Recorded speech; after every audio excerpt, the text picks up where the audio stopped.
নমস্কাৰ বন্ধু বান্ধৱীসকল, পুনৰ এটা ইনফৰ্মেটিভ ভিডিঅ'লৈ মই আপোনালোকৰ মাজলৈ আহিছোঁ। আজি এই ভিডিঅ'টিত মই মুখ্যমন্ত্ৰী মহিলা উদ্যমিতা অভিযান আঁচনিৰ ওপৰতে বনাইছোঁ। এইটো আপোনালোকৰ বাবে মই দৰকাৰী বুলি ভাবিছোঁ। যিসকলে আবেদন পত্ৰ দি থকা দিনা পঞ্চায়তত যোৱা নাছিল, তেওঁলোকক হয়তো আবেদন পত্ৰ দিয়া নাছিলে। আৰু যিসকল মহিলাই এই আবেদন পত্ৰখন নাপালে সেই আঁচনিখনৰ, তেওঁলোকে এনেদৰে এখন আবেদন পত্ৰ লিখিব লাগিব।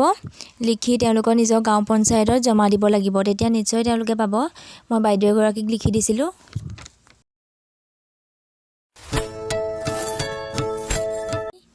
মাননীয় সভাপতি মহোদয়, তাৰপাছত নিজৰ গাঁও পঞ্চায়তৰ নাম লিখিব। তাৰপৰা তাৰ তলত তাৰিখটো লিখিব যিদিনা আপুনি আবেদন পত্ৰখন দিবলৈ যাব। তাৰপৰা বিষয়টো লিখিব মুখ্যমন্ত্ৰী মহিলা উদ্যমিতা অভিযান আঁচনি আবেদন পত্ৰ বিচাৰি। তাৰপৰা লিখিব মহাশয়, বিনীত সন্মানপূৰ্বক নিবেদন এই যে মই বুলি দি আপুনি নিজৰ নামটো লিখিব। তাৰপৰা বৰুৱা নিজৰ গাঁও পঞ্চায়তৰ নামটো লিখিব। তাৰপৰা কেই নং ৱাৰ্ডৰ হয় সেইটো লিখি নিজৰ আত্মসহায়ক গোটৰ নামটো লিখি, তাৰপিছত লিখিব এটি আত্মসহায়ক গোটৰ সদস্যা। যোৱা 19/1/2024 তাৰিখে গাঁও পঞ্চায়তত আত্মসহায়ক গোটৰ মহিলাসকলক মুখ্যমন্ত্ৰী মহিলা উদ্যমিতা অভিযান আঁচনি আবেদন পত্ৰ প্ৰদান কৰিছিল।